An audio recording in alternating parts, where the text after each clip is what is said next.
Bonsoir et bienvenue à cette séance semi-régulière de la municipalité de Ladorée. Vous remarquerez qu'on essaie de respecter les distanciations sociales. On a la règle du 2 mètres qui s'applique pour chacun.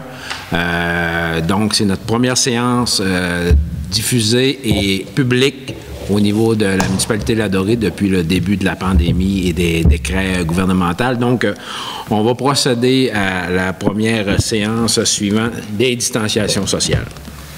Bienvenue à tous. Est-ce que l'ordre du jour, les conseillers en ont pris connaissance? Est-ce qu'on a des points à ajouter? Non. Ça va pour tout le monde. J'aurais besoin d'une proposition pour l'ordre du jour. Je vais le proposer, M. le maire. Monsieur Beau, merci beaucoup. Acceptation du procès-verbal de la séance du 4 mai. Est-ce que le procès-verbal de la séance du 4 mai est conforme et représente bien la séance que nous avons eue? J'aurais besoin d'une proposition. Je vais proposer, moi. Madame Duchesne, merci beaucoup. En 4, nous aurons les rapports du maire. Rapport du maire, bien, vous savez que la plupart des séances ou rencontres se font de façon virtuelle via l'application Zoom pour la plupart du temps. J'ai eu beaucoup de rencontres, là, souvent dans mes compétences au niveau de la MRC surtout, au niveau de la RMR, les rencontres Zoom aussi de la municipalité. On a fait quelques rencontres via Zoom, donc je ne ferai pas le détail de toutes ces rencontres-là, là, mais on a plusieurs choses qui se sont faites. Et d'une certaine manière, il y a des choses positives qui vont ressortir de cette pandémie-là, surtout vis-à-vis des médias virtuels. Les gens ont commencé à prendre conscience que c'est beaucoup plus facile maintenant avec les technologies qu'on a en place pour faire ce genre de rencontres-là. Puis quand on veut concilier le travail-famille, je pense que ça peut être un aspect positif, là. Si on peut en retirer du positif, là, je pense que c'est un des points, là. Le fait de moins de transport sur les routes, beaucoup moins de perte de temps pour aller et venir aux rencontres. Donc, je pense que ça peut être un point positif, là. Puis je pense que la plupart partagent cette vision-là. C'est pas toujours évident, on se comprendra, là, qu'une réunion à 30 en Zoom, des fois, c'est peut-être un petit peu plus difficile. Mais par contre, on a l'avantage d'aller direct dans le vif du sujet. Fait que je voulais le mentionner, je trouvais que c'était intéressant. On a vu qu'au fédéral, on va avoir de la musique avec le micro. Ouais. Il y a quelques rencontres qui ont été quand même assez comiques aussi, assez hasardeuses, oui. Donc, on va faire le tour vite là, des conseillers. Je vais commencer par M. Beau. Oui, moi, outre les réunions régulières qu'on a eues via Zoom, on a eu deux rencontres avec la coop forestière, une le 4 mai et une le 22 mai. Celle du 4, c'était une régulière, une spéciale, excusez, et le 22, c'était une régulière. Fait que tout est normal, tout est correct. Pour les activités de la coop, est-ce que ça se poursuit un peu comme c'était dans le passé? Y a-t-il des gros changements? Les contrats ont arrivé, là, okay. Ça commence, le travail commence, il a dû commencer ce matin, je crois. OK. Puis écoute, ça va bien, ça va super bien. Puis s'il y a un comité que je trouve dynamique, c'est celui-là. Celui-là, c'est un CA très dynamique. C'est un des points positifs à amener à coop. Ouais, ça n'a pas toujours été facile, là, mais en ce moment, là, on pense que... Mais je vous dis qu'ils sont après à relever le cote, puis ça va bien, ça va très bien. Oui, puis ils ont bonne réputation aussi dans le milieu. Là, puis ils font un bon travail, puis ça va super bien. Oui, ils emploient beaucoup de personnes aussi. Oui. Parfait, merci beaucoup. Ça faisait le tour. C'est un comité comme ça, un CA comme ça. Ah, c'est toujours parfait, M. Beau, merci beaucoup. Madame Duchesne.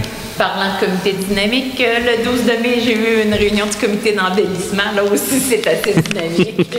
On a commencé à planifier notre été. Puis le 28 mai, on a procédé à la plantation des arbres et végétaux nourriciers dans le parc en face de l'église. Donc, ce parc-là sert à tout le monde. Tout le monde peut en profiter. C'est important de ne pas briser, de ne pas arracher ou d'endommager les végétaux. En théorie, on devrait être bon pour manger des camerises avant longtemps, puis des pommes, des cerisiers. Il y a beaucoup de fines herbes, puis ça, c'est comme les croque-bacs, puis les autres choses qu'on avait. Il y a aussi le désherbage qui est offert à tout le monde. Dans le fond, c'est un parc nourricier, ça va à tout le monde. Tout le monde doit aussi mettre la main à la porte pour l'entretien de l'espace pour pas trop que ça soit envahi par les mauvaises herbes qui sont moins bonnes à manger. Hein. Avez-vous un média de communication pour donner les détails pour les citoyens ou si ça va passer par ça va passer par celui de la municipalité? OK, parfait. C'est bon. Ça faisait le tour, Mme Chen? Oui, c'était ça. Merci beaucoup. M. Allard? Ben, moi, ça a été bien tranquille. Moi, le centre de loisirs, il n'y a pas... Pas mal fermé. Il n'y a pas grand activité. Ça fait que c'est bien tranquille. Parfait. Parfait, merci, M. Allard. M. Simard? Oui, bonsoir. Donc, moi, à part les rencontres du conseil municipal là, qui ont eu lieu virtuellement, c'est la première fois là, qu'on est en personne, j'ai assisté aux rencontres de la MRC. Vous savez que je représente la municipalité au conseil de la MRC. Donc, il y a eu aussi des rencontres, là, des comités pléniers, puis des rencontres, soi-disant publiques, mais à huis clos pour la MRC. Puis, je voudrais en profiter pour vous dire d'aller, si vous voulez savoir qu'est-ce qui se passe à la MRC, bien, le petit bulletin de conseil en bref de la MRC qui est disponible là, sur le site Internet, qui fait part des grandes orientations, en fait, des grandes décisions qui sont prises là, publiquement par le conseil de la MRC. Voilà. Est-ce qu'à partir du mois de juin, début juin, il y a beaucoup de bureaux qui rouvrent? Est-ce que vous autres, à la MRC, vous allez ouvrir ici? Bien, les bureaux n'ont pas nécessairement été fermés. L'accès aux citoyens était fermé là, pour un petit bout de temps, mais les gens étaient en télétravail, sur un horaire d'alternance. Mais déjà, là, les bureaux sont commencés à réouvrir tranquillement. On va avoir des rencontres comme nous... Bien, pas nécessairement public encore. Il n'y a rien de prévu pour l'instant. Je crois qu'il y avait Robertval qui commençait, ou Saint-Félicien qui commençait à avoir des gens qui se rendaient à leur bureau, là, mais il n'y a rien de définitif encore. Je sais que ce soir, Chambord était à huis clos encore. Oui, on était pas mal dans les premiers là, à sortir en public. Là. Fait que, mais au cours des prochaines semaines, là, il va y avoir, de toute façon, il va y avoir des annonces de fait par rapport à ça. Là. Puis il y avait toujours la possibilité sur rendez-vous d'avoir accès à un technicien ou peu importe, moi c'est ça. Pour faire. Mais c'est important ce que M. Simard a mentionné. Là, le conseil, en bref, là, il verbalise pour les gens là, qui ne sont pas nécessairement habitués là, avec les détails administratifs qu'on a à faire là, au niveau de la MRC et même au niveau de la municipalité. C'est un peu sur le même principe que le conseil vous informe. Là. Fait, si vous avez des questions, là, gênez-vous pas pour les poser. Là, on est là pour ça. Là. Mais c'est important de comprendre ce qu'on fait aussi là, à la MRC et ce qu'on fait ici. Là. Fait que c'est bon d'avoir cette information-là. Puis à tous les mois, on vous le dépose en public et il est accessible via le site web de la MRC de Domaine 0. Merci à M. Simard. Madame Gagnon? Oui, nous, on a des assemblées régulières. J'ai eu la résidence dorée. On n'a pas loué encore notre logement parce que la prochaine personne qui va rentrer là, tant qu'on est en pandémie, va être probablement confinée. Ça fait qu'on se presse pas trop pour le louer. On a notre liste d'attente. C'est sûr qu'on va le louer. Là, la peinture est faite. Tout est... en attendant, on va s'en servir pour une autre... occasion pour d'autres choses, fait que désespérez pas ceux qui sont sur la liste d'attente, c'est sûr qu'on va le louer bientôt, mais on attend encore un petit peu. Parfait. Merci beaucoup, Mme Gagnon. Donc, les rapports étant faits, ben justement, on va déposer le MRC Domaine 0 en bref, comme on discutait tantôt, c'est un dépôt. En finance, 5.1, acceptation des comptes. Monsieur Beau? Oui. Après vérification? La vérification, tout est inconforme. J'ai un montant de... Excusez, j'ai pas pris le montant là. Normalement, je le prends tout le temps. J'aurais 100 et 992,66. J'aurais tous me dire lui avec taxe, ça aurait été plus facile. Et j'en fais la proposition. Parfait. Merci, M. Beau. Ça va pour tout le monde? C'est 100 992. C'est ça, 100 992. Ça se dit mal, mais bon. Ce serait meilleur le prochain mois. J'ai goûté 8 piastres de 101. Un rapport financier, c'est une information qu'on avait à déposer. On doit le déposer à chaque mois, ça, hein? C'est ça? 5.3 CADLD, Fonds de développement. 5.3.1 participation, M. Allard. Oui. Un projet de fonds de développement pour l'aide à la création d'emplois a été approuvé par la CADL. Je propose que la municipalité participe au fonds pour ce projet et ce, selon les modalités établies. C'est le fonds qu'on avait d'aide à la création à l'emploi. Donc, vous en faites la proposition. Ça va pour tout le monde? Oui. Donc, le deuxième point, c'est la fin du programme, M. Simard. Donc, la municipalité est informée que les fonds dans le compte pour le programme d'aide à la création d'emplois de la CADLD, Corporation d'aménagement et de développement de la Dorée, sont épuisés. Je propose de mettre fin aux 10 programmes d'aide à la création d'emplois après la fin des dossiers en cours. qu'il faut mentionner, c'est que ça faisait peut-être une dizaine d'années, je pense que le programme était en cours. Il y avait des fonds qui avaient été attribués par certaines instances, dont, si je ne me trompe pas, la Caisse populaire. Et à ce moment-ci, là, avec le dernier qu'on vient d'autoriser là, ça mettrait fin là, aux fonds disponibles, donc on mettait fin au programme. Donc, ça va pour tout le monde? Vous en faites la proposition, M. Simard? Oui. Depuis 2002. Depuis 2002? Ça faisait 18 ans. 18 ans. 18 ans, pareil. Il manquait un petit 8 ans. Ça va pour tout le monde? Oui. Oui. Merci beaucoup. En 6, dépôt de la correspondance. En 7, première période de questions. On voit qu'il y a foule. 8.1, jardin communautaire, emplacement, Madame Duchesne. Un projet de jardin communautaire est en cours à la Dorée. Il est donc nécessaire d'autoriser l'utilisation d'un terrain municipal. Je propose d'autoriser l'implantation de jardins communautaires sur le lot 4 594 761, c'est-à-dire à proximité du local des Lots du Nord, plus vers la branche ouest. Donc, c'est pour ceux qui sont intéressés, qui vont avoir des emplacements. Oui, il y a 10 emplacements qui vont être disponibles. Il y en a déjà 5 de réservés. Donc, faites vite si vous voulez avoir votre petit coin réservé. Selon l'évolution du jardin communautaire, là, on vérifiera au cours des prochaines années s'il y a lieu de soit l'agrandir ou peu importe les modifications à apporter. Donc, ça va pour tout le monde? Oui. Merci, Mme Duchesne. 8.2, archive municipale, présentation et acceptation du rapport de l'archiviste aux autorisations de destruction de documents. Madame Hélène. Oui. Chaque année, l'archiviste de la MRC de Minzowa vient traiter nos documents afin de les classer selon notre calendrier de conservation. Il liste également les dossiers que l'on peut détruire tout en respectant les normes en vigueur. Je propose d'accepter le rapport de l'archiviste de la MRC tel que présenté et d'autoriser la destruction des dossiers mentionnés, et ce, au cours de l'année 2020. Ça va pour tout le monde? Oui? Oui. Merci, Mme Gagnon. Oui. 8.3, réouverture des bureaux municipaux, acceptation du plan. Monsieur Allard.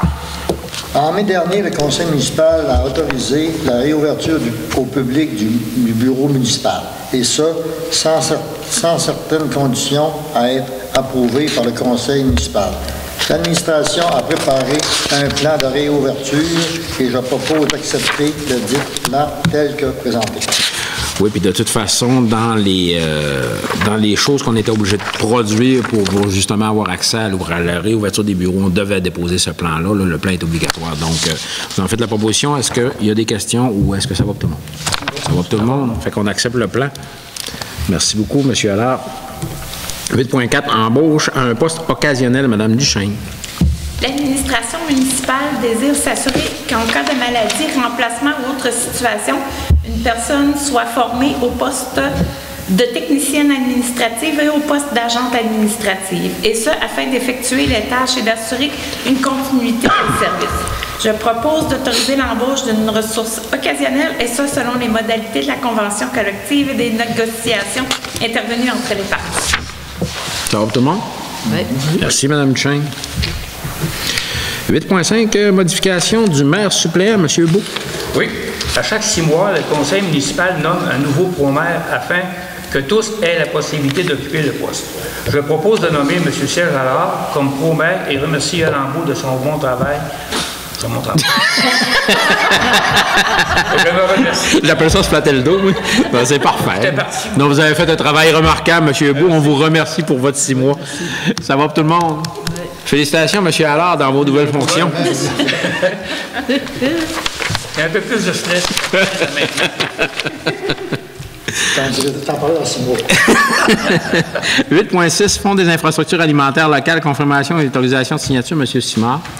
Oui, donc l'administration a reçu la confirmation d'une contribution fédérale dans le projet des implantations du jardin communautaire et du parc nourricier. Je propose d'autoriser la direction générale à signer tous les documents nécessaires à cette contribution. Ça va pour tout le monde? Oui. Merci, M. Simard. 8.7, 15 jours 2020, budget, Mme Gagnon. Oui. La municipalité a été informée qu'elle bénéficiera de 4 emplois étudiants subventionnés à 100% par le gouvernement. Ceci entraîne une modification au budget. Je propose d'accepter le budget revisé, présenté et d'autoriser l'administration générale à procéder à des achats d'équipements et de matériel supplémentaires pour le camp de jour. En fait, que ça va libérer une certaine somme, justement, qu'on va pouvoir acheter un peu plus de matériel pour amuser les jeunes et les faire sortir un peu. Donc, on trouvait ça intéressant qu'on puisse procéder à cet ajustement-là. Donc, Mme Gagnon, faites la proposition. Est-ce que ça va pour tout le monde? Oui. Oui. Merci, Mme Gagnon. 8.8, entretien de chemin d'hiver, attribution de contrat. M. Beau. Oui. Suite à l'appel d'offres public pour l'entretien d'hiver des chemins, l'administration a reçu une soumission. Je propose d'accorder le contrat de déneigement à les entreprises RL incorporées pour la somme de 669 123,51 plus les taxes applicables pour une période de trois saisons hivernales avec option de renouvellement pour 2 ans. Ça va pour tout le monde? Oui. Merci, M. Beau. À noter que c'était le déneigeur qu'on avait déjà là, qui a eu le contrat encore là, pour 3 ans plus les 2 années d'option. Convention collective, autorisation de signature de 2 lettres d'entente. Mme Duchesne. L'administration municipale a reçu 2 lettres d'entente de modification de la convention collective par le syndicat local des employés. Les 2 modifications touchent la rémunération du poste de brigadier et du poste de coordonnateur au loisir. Je propose donc d'accepter cette proposition et d'autoriser la directrice générale à signer les lettres d'entente à cet effet. Ça va pour tout le monde? Oui. Merci, Mme Duchesne. Nous allons passer à la voirie. À la voirie, avant de faire le 10.1, juste un petit point d'information. Je pense que les gens ont pris connaissance, ont vu que la nouvelle borne de recharge à côté du bureau de poste était fonctionnelle. C'était une borne de recharge dite du niveau 3, je pense, M. Simard, comme vous dites, là, pour les charges rapides niveau 3. Donc, elle est disponible. Puis, on en a 2 en arrière d'église aussi, là, de niveau 2. Donc, si les gens ont des besoins pour les véhicules électriques, là, les bornes sont en place. Donc, on va vers l'avenir, comme on dit. 10.1, ministère des Transports, de la mobilité durable et de l'électrification des transports. Programme d'aide à la voirie locale, volet projet particulier. M. Allard. Comme à chaque année, le député du comté Roberval nous demande de lui fournir une liste de travaux de voirie nécessaires sur les chemins municipaux. Le service des travaux publics a proposé une liste de travaux et les membres du conseil désirent que les travaux suivants soient suggérés aux députés, soit de construction ou amélioration de chaussées pour 300 000 $ et de drainage des égouts pluviales pour 10 000 $. Les travaux proposés totalisent 310 000 $. Je propose d'accepter les travaux suggérés et que la demande sera transmise à la députée du comté Roberval, Nancy Guillemette. Ça va pour tout le monde? Oui. Merci, M. Allard. 10.2, réfection route Saint-Joseph-Nord, autorisation de directive de changement. M. Simard. Oui, donc le projet de réfection de la route Saint-Joseph-Nord est débuté et une directive de changement est nécessaire. Je propose d'autoriser la directive proposée par le chargé de projet pour un montant d'environ 138 000 $. Ça va pour tout le monde? Oui. Merci. J'avais à la sécurité publique un point d'information aussi. Là, on ne l'avait pas sur l'ordre du jour, là, mais concernant la réglementation pour les chiens dangereux, vous savez qu'il y a une nouvelle réglementation qui est entrée en vigueur le 3 mars. Pour les prochaines semaines, on va envoyer des publications dans le Conseil vous informe pour justement là, vous expliquer un peu ce à quoi les règles s'appliquent pour les chiens dangereux. Je sais qu'il y a eu quelques interventions qui ont été faites au niveau de la municipalité déjà pour des problématiques. On est au courant des problématiques, on travaille le dossier, mais qu'il y a aussi là, la réglementation va nous donner un gros coup de main là, parce qu'on n'avait pas vraiment de réglementation qui nous donnait du pouvoir au niveau des chiens dangereux. Donc, pour les prochaines semaines, là, surveillez le Conseil vous informe, vous allez avoir plus d'informations. Puis, si vous avez des questions, vous pouvez aussi nous appeler au bureau municipal. Mme Beau va se faire un plaisir de vous répondre. Donc, c'était un point d'information. 11.1. Avis de motion règlement 2020-003 intitulé Règlement relatif à l'obligation d'installer des protections contre les dégâts d'eau. Mme Gagnon. Oui. Lors de la prochaine rencontre, le Conseil adoptera un règlement relatif à l'obligation d'installer des protections contre les dégâts d'eau pour toutes les résidences. Je donne donc l'avis de motion en ce sens. Parfait. Merci beaucoup, Mme Gagnon. Donc, on se transporte à 13.1, Quartier des Pionniers, autorisation d'émission d'un permis d'agrandissement, le lot 5 326 863. M. Beau. Oui. Une demande d'agrandissement résidentiel pour le secteur quartier des Pionniers a été reçue au bureau municipal. Comme le comité consultatif en urbanisme a autorisé la demande, je propose d'autoriser l'émission d'un permis d'agrandissement pour le lot 5 326 863 selon la condition mentionnée.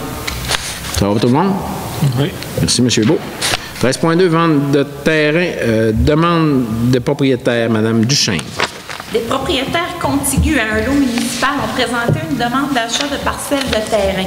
Cependant, comme les parcelles de terrain demandées se situent dans un secteur d'un projet d'implantation d'un nouveau quartier résidentiel, je propose d'informer les demandeurs qu'une décision concernant leur demande d'achat ne sera étudiée qu'après la fin du projet de développement du quartier résidentiel. Ça va pour tout le monde? Oui. Merci, Mme Duchesne. 14.1, ça va être un point d'information au niveau de la piste lab La Dorée-Saint-Félicien. Vous savez qu'on était en appel d'offres pour le projet de piste lab entre La Dorée et Saint-Félicien. C'est Saint-Félicien qui est maître d'œuvre du projet. Donc, ils ont procédé à l'ouverture le 26 mai des soumissionnaires. Et en ce moment, là, sont en étude là, pour les soumissions, à savoir lequel qui va être retenu. Donc, aussitôt qu'on aura des informations supplémentaires, on vous les soumettra. Période de questions 2. Donc, pas plus de questions. Proposition pour la levée de l'Assemblée. Monsieur Simard, merci beaucoup. Oui.